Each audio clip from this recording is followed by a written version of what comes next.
we come with that heat, we got skip on the.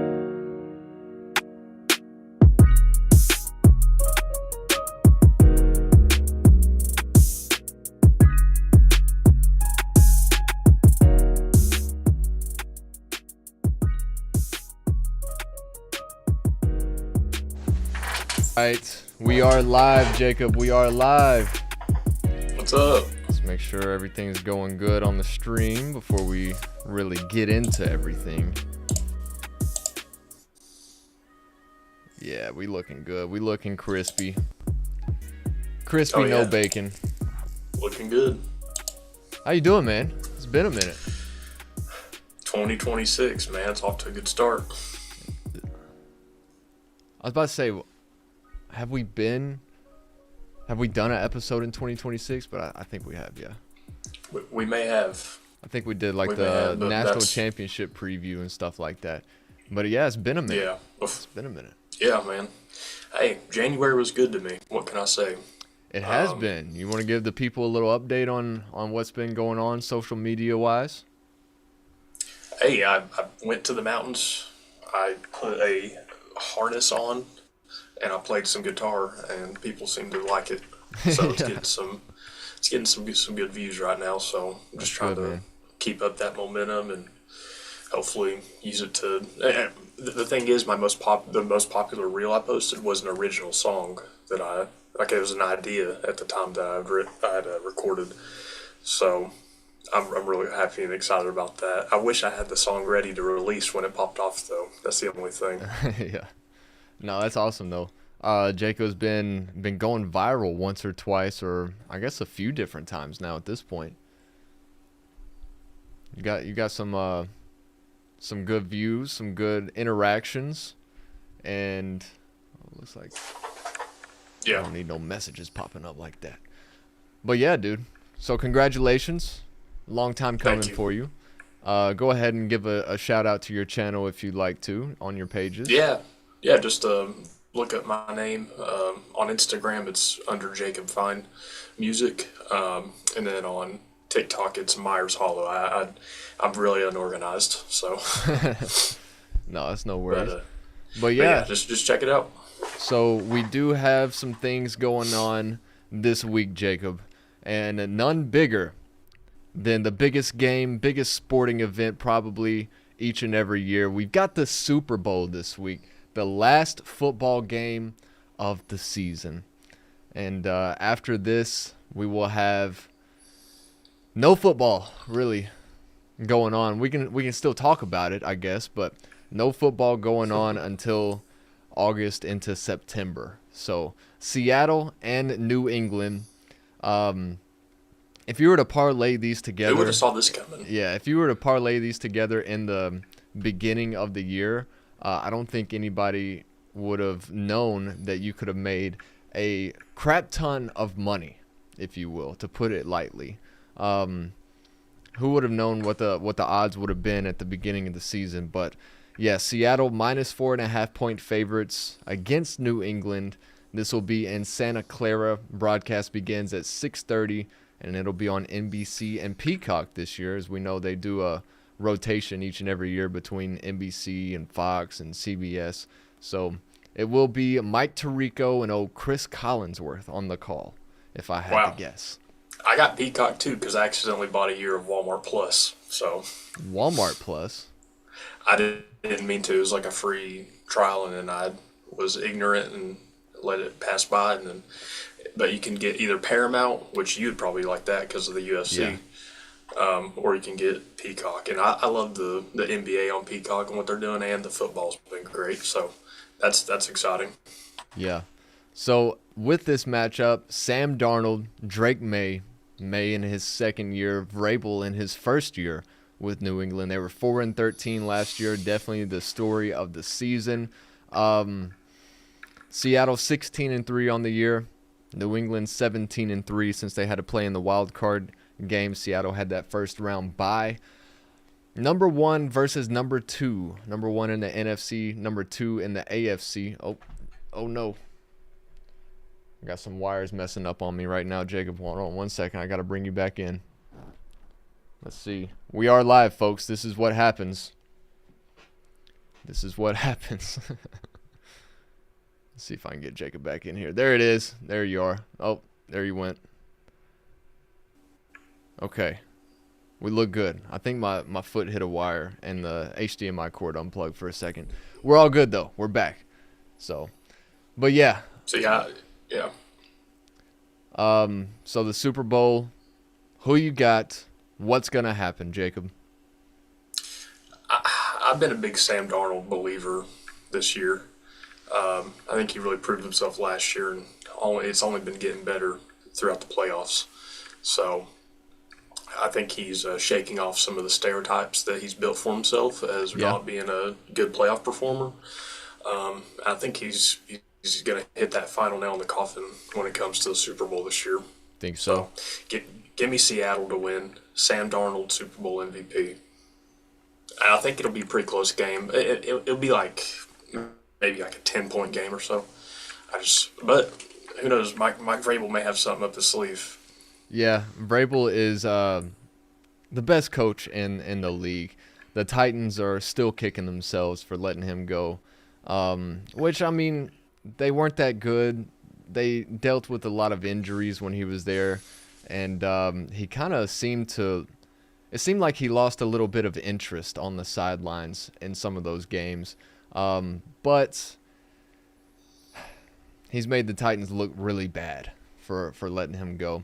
And honestly, he had interviews, I think it was with Dallas, maybe the Chargers as well. Nobody picked him up whenever he got let go from Tennessee. And then he went for a year as a consultant with the Cleveland Browns last year. So there was a year where he was without coaching, or at least a head coach job, and then moved on, got hired by New England. We saw Vol for Life Gerard Mayo as the coach for New England right after Bill Belichick left. And once they saw Vrabel still out there, they were like, nah, sorry, Gerard, we're going to let you go, and we're going to go pick up Mike Vrabel. And he's turned them around. They were 4-13 last year, finished the regular season 14-3 this year, and now are in the Super Bowl. So looking back on the conference championship weekend, we saw New England defeat Denver in a second-half blizzard that came upon the Mile High Stadium. That was a public fade that did hit because we took Denver with the points plus 4.5. The final score was 10-7. New England won. And I don't know how New England is here. I want to say they're lucky. I want to say that they've had the easiest schedule. Definitely the easiest schedule out of anybody in the NFL as far as the regular season goes. But then you look at who they've had to play in the playoffs. You got Justin Herbert, who's been dealing with a broken hand injury. You got that was in the wild card round where the Patriots didn't look that great. Their offense hasn't really looked great much throughout the playoffs. Their best game was that next round in the divisional round against Houston when C.J. Stroud just kept giving them the ball, 4 interceptions in the first half, and they ended up winning by 12, 28-16. A couple big plays, couple big throws by Drake May in that game, but, I mean, the Texans' defense is the number 1 defense in the league, or was, I guess you could say at this point, and they ended up with 3 turnovers on the Patriots themselves, but you know, C.J. Stroud doing what he does best and turning the ball over and crumbling in the big moments just wasn't enough for the Houston Texans to get it done. And then they move on to play Denver, who defeated Buffalo in that divisional round. Bo Nix goes down with a broken ankle. Who would have seen that coming at the very end of the game? Ended up playing through it. He fractured something in his ankle. I'm not sure what the difference is between a break and a fracture necessarily, but breaking is worse. Yeah, I would say so.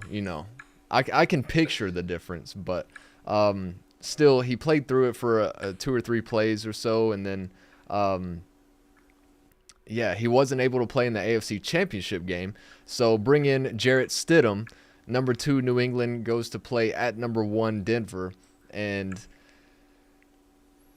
the only touchdown that New England scored the whole game, and of course Denver's defense is one of the best as well, but the only touchdown that New England scores came off a terrible, terrible decision from Jarrett Stidham on it was 3rd and very long.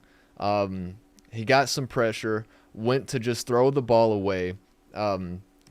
Should have taken the sack. I mean, let's be honest. In hindsight, obviously. But it was ruled a backwards pass, and so New England gets the ball inside their own 10-yard line, and 2 plays later they get a touchdown. So then we see probably the craziest second half that we've ever seen as far as weather goes, where it was we saw the time lapse and the comparisons of the pictures of everything. And this wire is just not wanting to work with me today. But we saw, the blizzard come through, and it really hindered both offenses. We saw so many missed field goals in that game, and obviously as well in the first quarter, Denver was up 7-0. Jarrett Stidham looked very good. They got maybe inside the red zone, 4th and 1, ended up not kicking the field goal, which I'm sure they're kicking themselves about after that game. They didn't kick the field goal, and that came back to be the difference in the game. If they hit that field goal early before all the weather comes in, it could have ended up 10-10, and we saw what happened with all the missed field goals once the snow and the wind picked up. But I don't know. I mean, New England's they've got a Super Bowl trip handed to them on a silver platter this year, if you ask me. How do you feel about this matchup? Or New England just being here? Well, I mean, first of all, I remember in the group chat you saying a bunch of NFL coaches think Jared Stidham could be a starting quarterback. Yeah. Do you think he played like that? I think he looked very good. It was like 2 or 3 years since he had taken a snap, right? Yeah. His last snap came with, obviously preseason not included, but it came with Las Vegas in 2023 in a game where he threw for over 300 yards and 2 or 3 touchdowns. I can't remember who they were playing that game, but Jarrett Stidham looked pretty good, especially to be making his first start of his career. I think that's what they said. Maybe there was an injury in Las Vegas when he came in that game, but he's still looking good. If you take that one bad play out, the one dumb decision, if you take that out, I mean, the Broncos may end up winning that game, and maybe it's Jarrett Stidham that's in the Super Bowl right now and not Drake May. But also, Drake May with, you just talk about putting your balls in a wheelbarrow.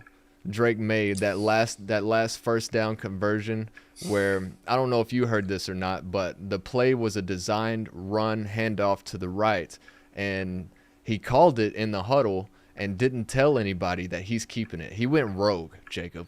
That was not designed. He was like, I'm faking this handoff, I'm bootlegging to the left, and I'm taking this for a first down because nobody's going to see it coming. And that's what happened. Now, if he were to not pick up the first down, I'm thinking that might have been 4th down, if I'm remembering correctly. So. But if he didn't pick up that first down, that would have given Denver another shot with not much time on the clock, and I'm sure their timeouts were done at that point in the game. But if he didn't pick up that first down, he would have probably never heard the end of it from Mike Vrabel. But it definitely worked out in his favor. Now New England is back in the Super Bowl. Is this going to be another dynasty for the Patriots, you think?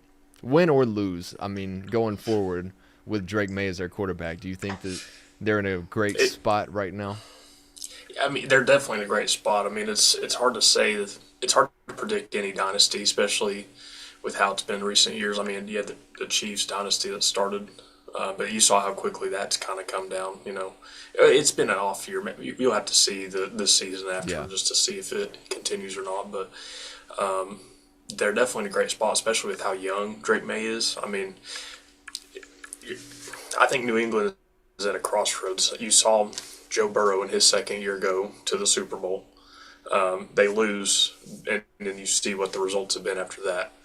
Now the circumstances aren't all the same. I think Mike Vrabel is a better head coach than Zach Taylor. I'm sure Griffin would be agreeing with us if he was here. Shout out Griffin. But at the win or lose, they're going to have there's going to be certain decisions that are going to affect them a few years down the road, kind of like how it's happened with the Bengals. So obviously they're in a great spot. If they win it, then that's the start of something good. But that play, like that lateral play where it turned into a turnover, that's the kind of play that is like destiny for a team. Yeah. You can't even get the offense going, and you still somehow found a way to score and win the game. I don't know, man. This is going to be like a rematch of Seattle versus the Patriots from, when was that, 2017 maybe? Yeah, it was been maybe 2015 is when Seattle played. No, it's 2013 when Seattle played the Broncos. It was 2015 when Peyton Manning had his last game against the Panthers. And then 2017 or 2018, I think it was. It's 2015. 2015? Okay. Well, disregard everything I said. But, yeah, so I guess it's 2016 when Peyton Manning had his last game. But regardless, everything's there for it to be a really good dynasty. You have a great coach, very young quarterback. He's a playmaker. He's a game maker.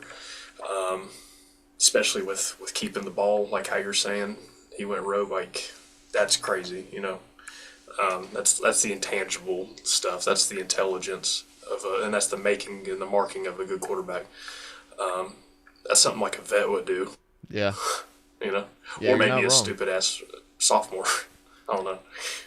But as far as their opponent on Sunday, the Seattle Seahawks, I mean, one of the best defenses in the league, one of the best teams. They're very explosive. Sam Darnold's looked great. He's had some games where he hasn't looked great, but he's definitely shown up here in the playoffs, and even right before the playoffs, whenever they secured the number 1 seed at San Francisco in that game in the last week of the season.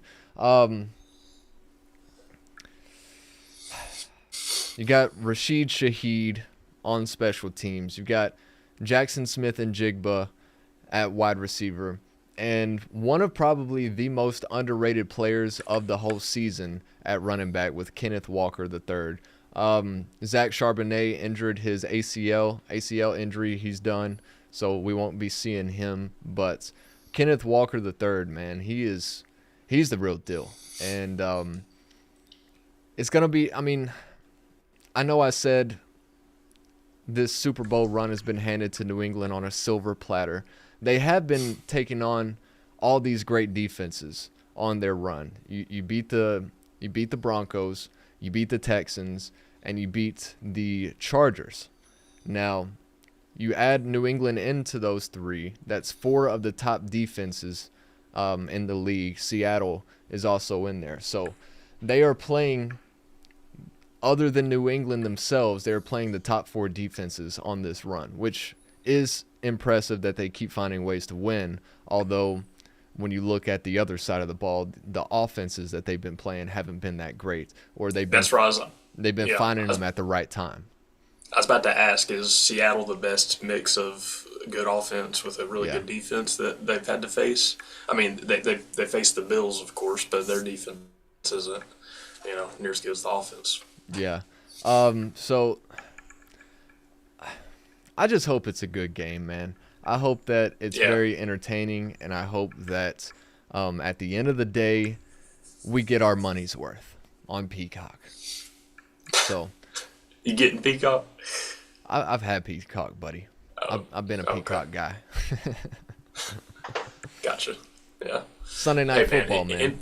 NBC and Peacock, hey, they've been eating it up when it comes to their sports presentation. I love that the players introduce where they're from.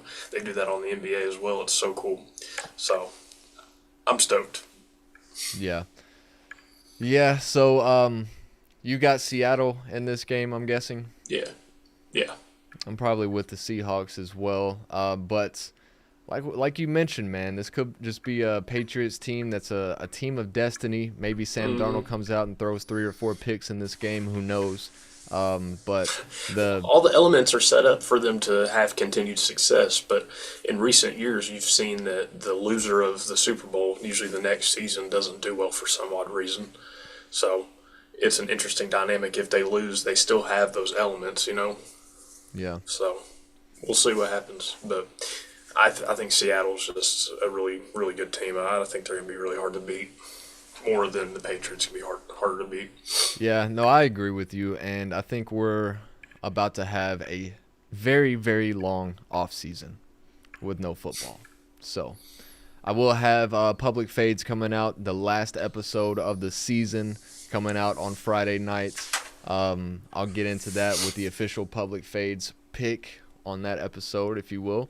And then I've got an idea, Jacob, of the public fades superlatives for the season, where I go through and give like the underdog of the year, or the team that has won us the most amount of picks throughout the season. We'll recap the whole year. Obviously went 41-23 on public fades, so hopefully I'll get that together and have that coming out within the next week or two.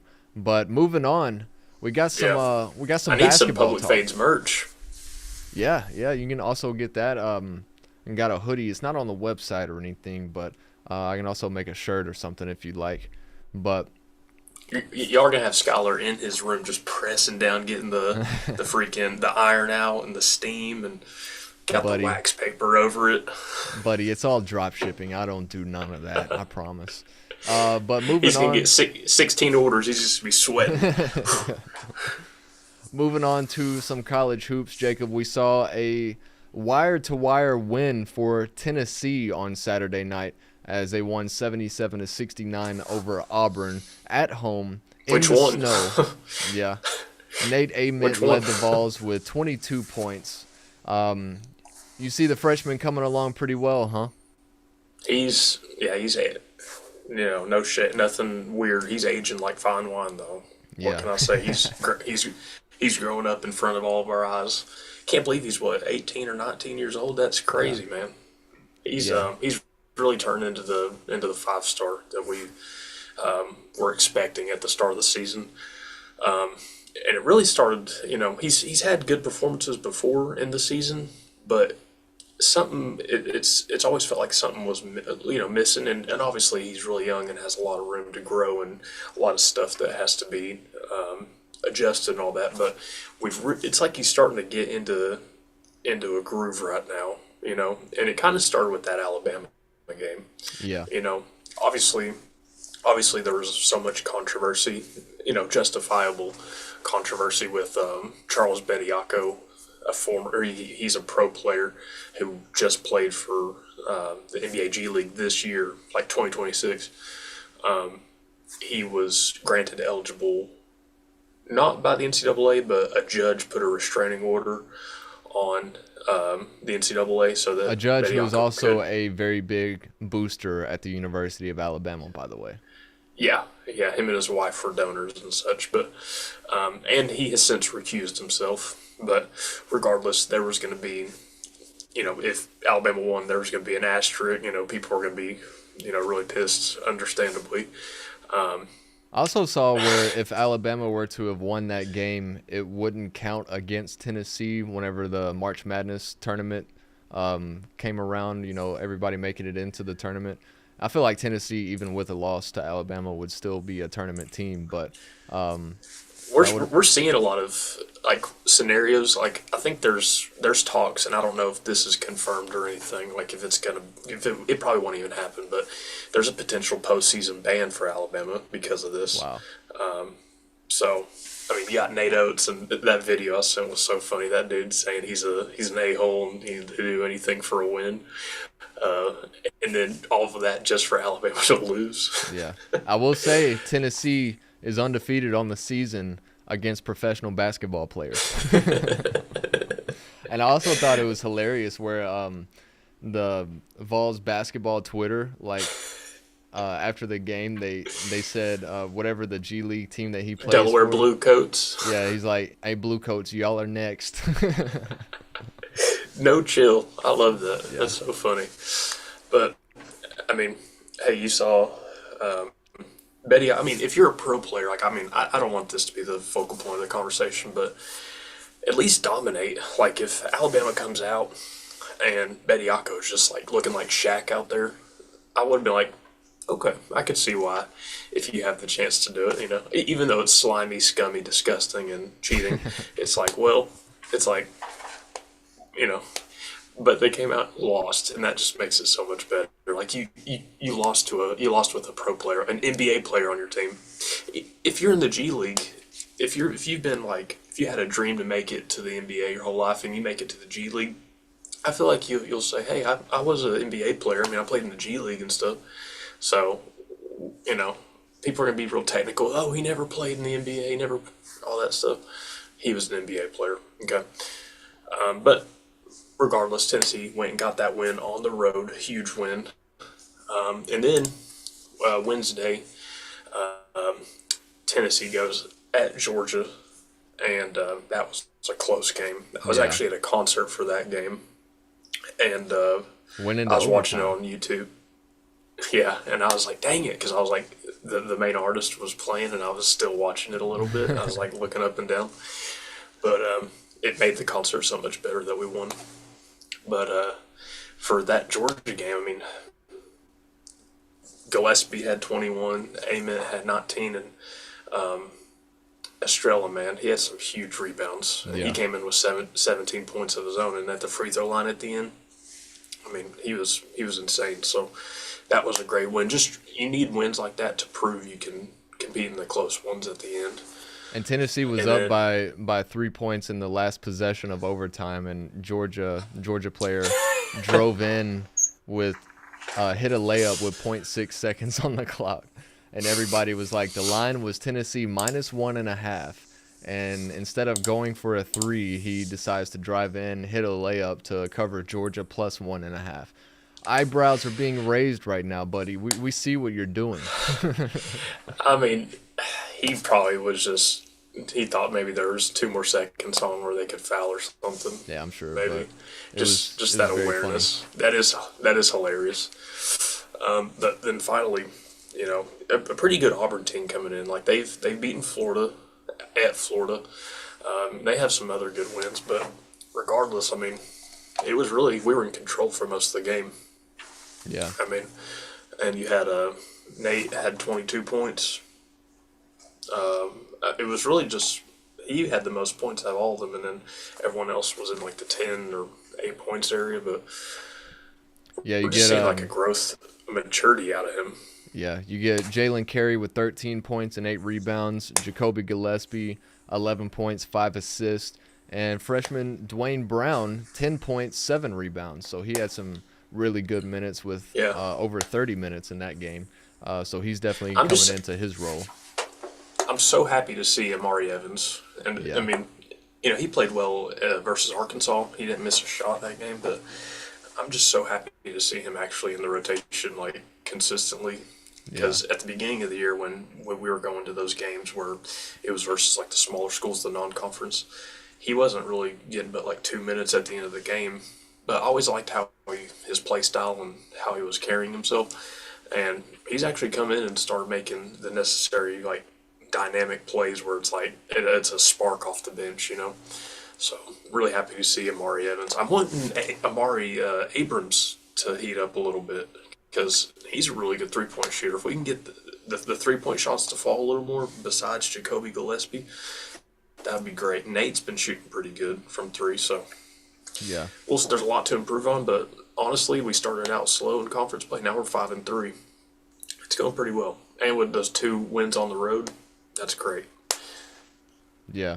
Yeah, Tennessee really seems to be coming together as most Rick Barnes teams do, as we've seen the last few years, where maybe you drop a couple conference games early in the conference schedule, and then they really start coming together. And the defense is always something that Rick Barnes emphasizes year in and year out. And I know Stephen Pearl, Bruce Pearl's son, who's now coaching the Auburn team, he said before the game in a press conference or something where Tennessee is one of those teams that is very hard for us to score on.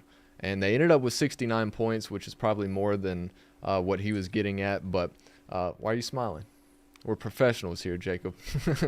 Because we had 77. We had more points than that. We did.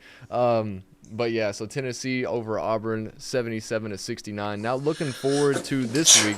Bless you. Looking forward to this week. Tomorrow night at 7 o'clock, Tennessee at home against Ole Miss with an 83% chance to win, according to ESPN Analytics in this game. Ole Miss is 11-10 on the year, 3-5 in the SEC, and also 2-4 on the road this season. Tennessee now 15-6 overall, 5-3 in the SEC, and an 11-1 record. That one loss came in a just absolute terrible loss at home to Kentucky a couple weeks ago. Choke job.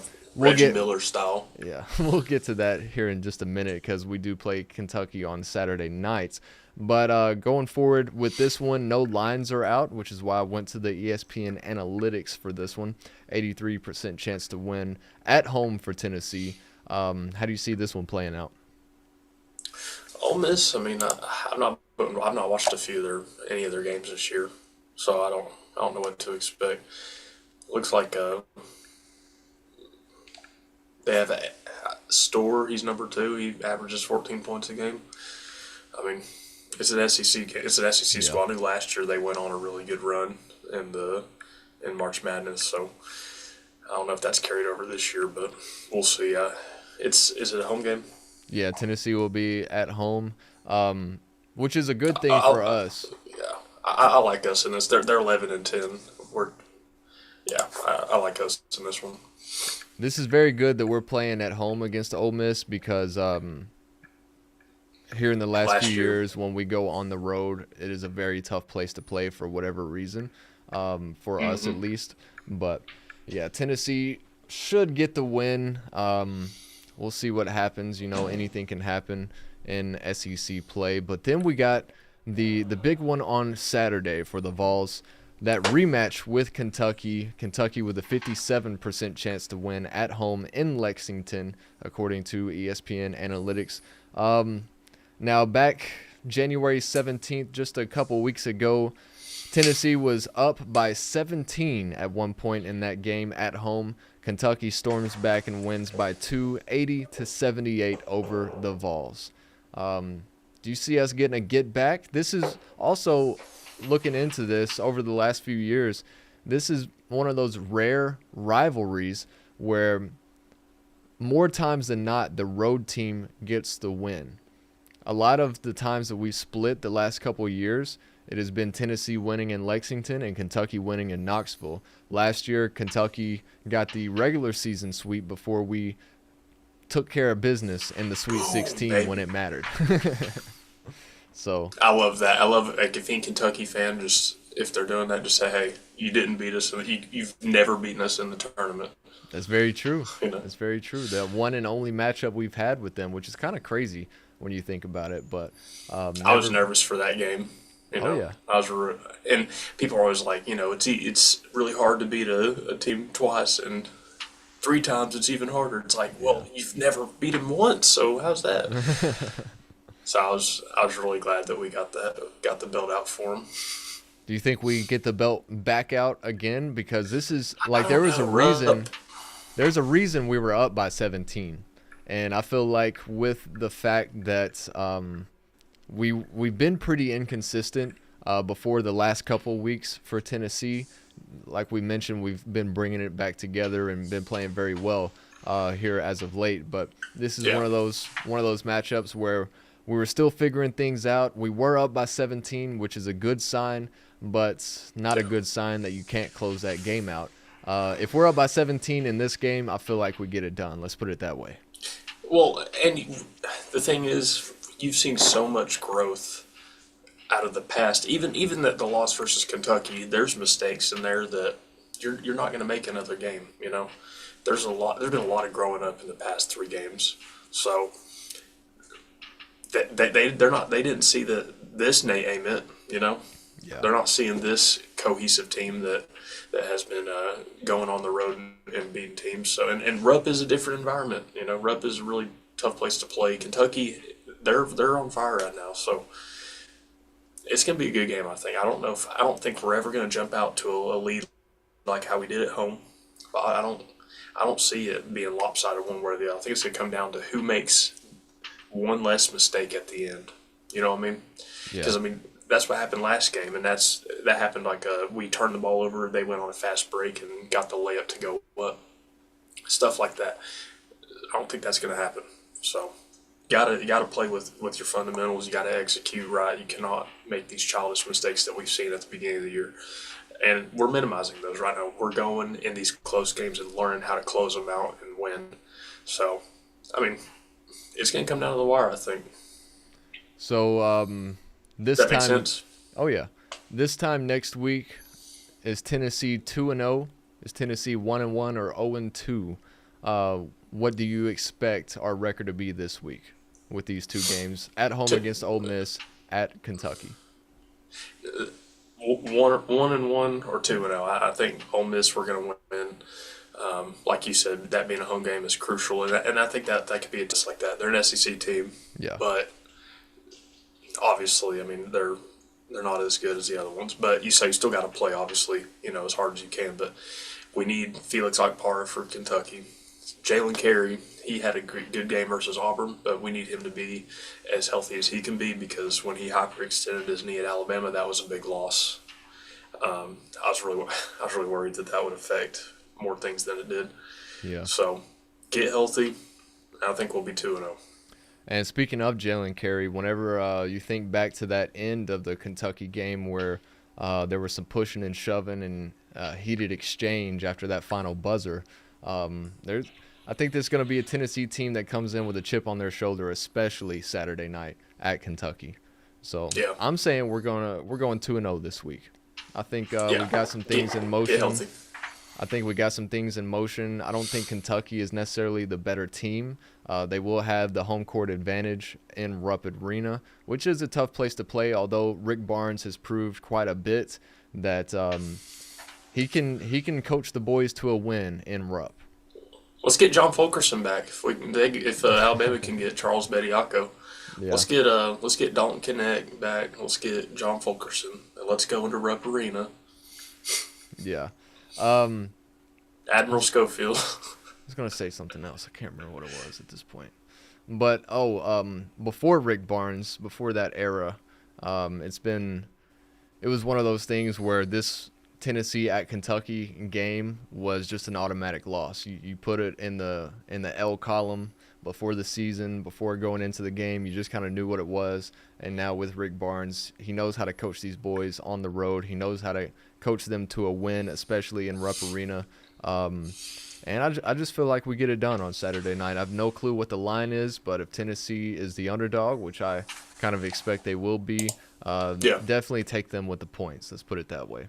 And it'll come down to our defense because we played very well in the first half of that game. Kentucky started closing the gap a little bit towards halftime, and then they just came out and were raining threes and kind of doing whatever they wanted.